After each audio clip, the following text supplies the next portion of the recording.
que é a Bíblia? Vamos continuar nossa viagem pela Bíblia Sagrada? Neste bloco, vamos saber mais sobre o Novo Testamento, que fala sobre o que aconteceu depois da vinda de Jesus.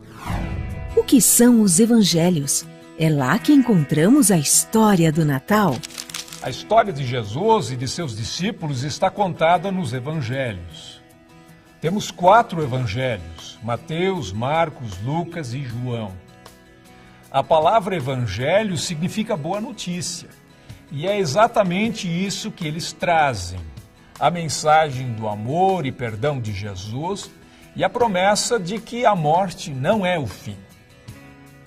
O nascimento de Jesus, que é celebrado no Natal, é uma das histórias mais conhecidas da Bíblia, narrada nos Evangelhos. Pelo Evangelho de Lucas, ficamos sabendo da visita de um anjo a Maria, que foi avisada que estava grávida de um menino, o Filho de Deus. O Evangelho de Mateus nos conta como José, futuro esposo de Maria, recebeu de um anjo a missão de cuidar de Maria e do menino Jesus. Lucas nos conta que Jesus nasceu em Belém e que Maria usou uma manjedoura como berço. Mateus fala sobre a visita dos magos do Oriente e sobre a fúria do rei Herodes. Por causa disso, José fugiu com a sua família para o Egito. Os evangelhos também contam do trabalho de Jesus como pregador e os muitos milagres que ele fez durante suas andanças pela terra de Israel, especialmente na região da Galileia. Durante essas pregações, Jesus levava às pessoas sua mensagem de amor e muitas coisas que ele disse estão registradas. O que são as parábolas? Seriam o mesmo que fábulas? Vários ensinamentos de Jesus são dados por meio de pequenas histórias, chamadas de parábolas. Algumas pessoas confundem parábola com fábula, mas existe uma diferença. As fábulas tendem para a fantasia, enquanto as parábolas de Jesus são realistas, tiradas do cotidiano das pessoas.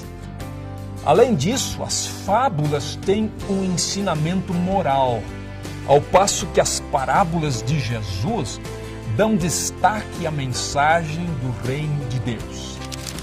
Entre as parábolas mais conhecidas está a da ovelha perdida, que é recuperada pelo pastor com muita alegria.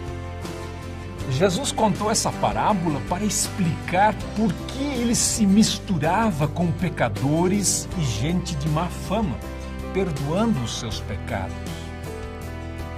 Esse também é o tema da parábola do filho pródigo, que depois de gastar todo o dinheiro que recebeu como herança do pai, volta para casa triste e esfomeado.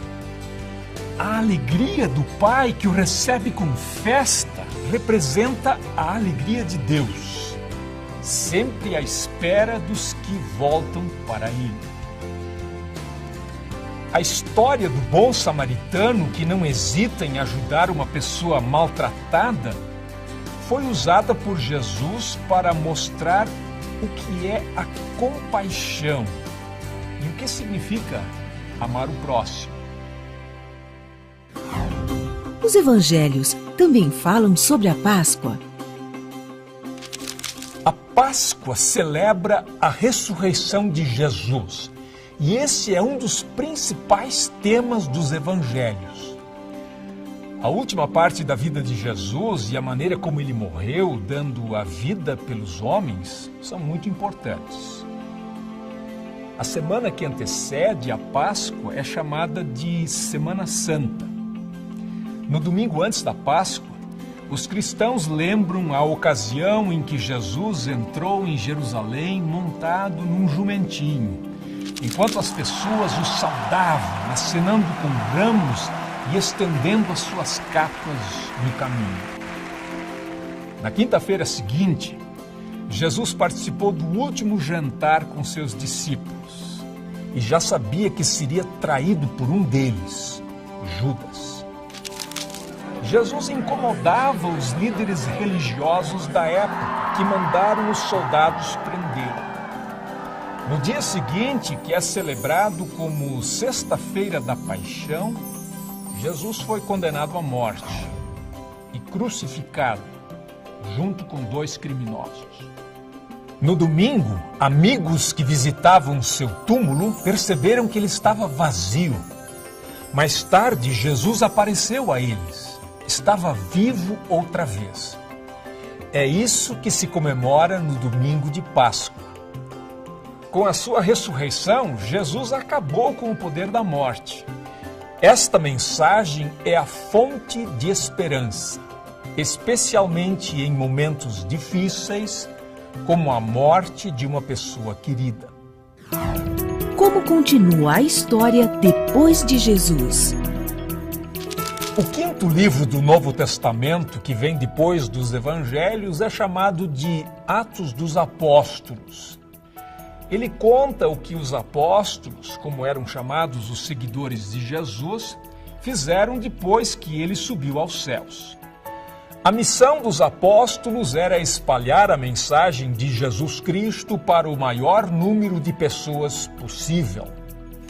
Pedro foi um deles, e ele imediatamente começou a falar para a multidão que estava em Jerusalém.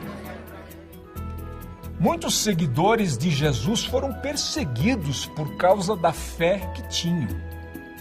Entre eles estava Estevão, que foi apedrejado até a morte.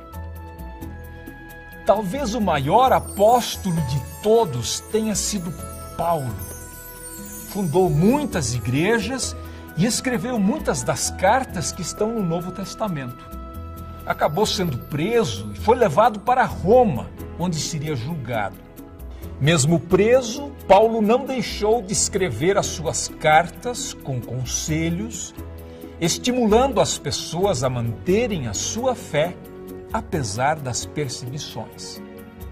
13 cartas que trazem o nome de Paulo fazem parte do Novo Testamento. Além delas, o Novo Testamento traz cartas escritas por outras pessoas, em geral apóstolos, que orientam e ajudam os cristãos em assuntos relacionados com a fé e a vida.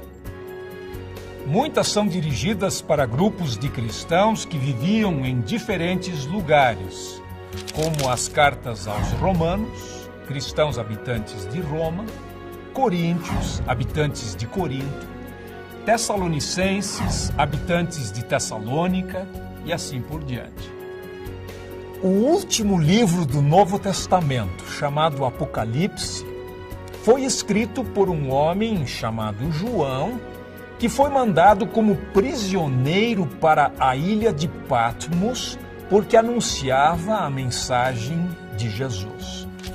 Ele descreve sua visão do céu e da grande batalha entre o bem e o mal, com a vitória final de Deus. Muitas ideias que as pessoas têm do céu, como uma cidade de ouro, com portões de pérolas e pessoas vestidas de branco, vêm deste livro. É difícil a gente se achar dentro da Bíblia. Com tantas histórias, tantos contadores e tantas informações diferentes, pode parecer difícil se orientar na Bíblia. Mas a maioria das Bíblias modernas é organizada de uma maneira que vai ajudar você. Nas primeiras páginas, você encontrará uma lista dos livros, indicando a página em que eles começam. Lá você encontrará números maiores para indicar os capítulos. E entre as palavras dos capítulos, você encontrará números menores, que indicam os versículos. A história do Natal, por exemplo, está em Lucas capítulo 2, versículos 1 a 20. E a do bom samaritano em Lucas capítulo 10, versículos 25 a 37. Qual é a grande mensagem da Bíblia?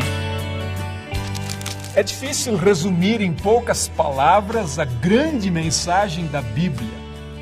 Ela é uma fonte de sabedoria onde podemos aprender coisas novas o tempo todo. Mas algumas mensagens se destacam. Deus é um Deus de amor. Os escritores do Novo Testamento mostram que a vinda de Jesus ao mundo foi o sinal mais claro do amor de Deus. Outra mensagem importante é que Deus quer que as pessoas vivam em paz, se respeitando e tratando umas às outras de maneira justa. A Bíblia destaca também a importância de cuidar bem do mundo em que vivemos e preservar toda a beleza da maravilhosa criação de Deus. Cabe a você, leitor curioso, encontrar suas próprias mensagens entre as histórias da Bíblia Sagrada. Boa leitura! Qual a mensagem que a Bíblia deixa para nós? Eu acho que principalmente a questão do amor e do respeito uns com os outros. Que existe alguém acima de nós. Para mim é uma revelação divina. As orientações que a Bíblia traz são para a humanidade desenvolver as suas virtudes. Uma mensagem de amor, paz e cidadania. Isso é fundamental para os dias de hoje. A tua palavra é lâmpada para guiar os meus passos, é luz que ilumina o meu caminho.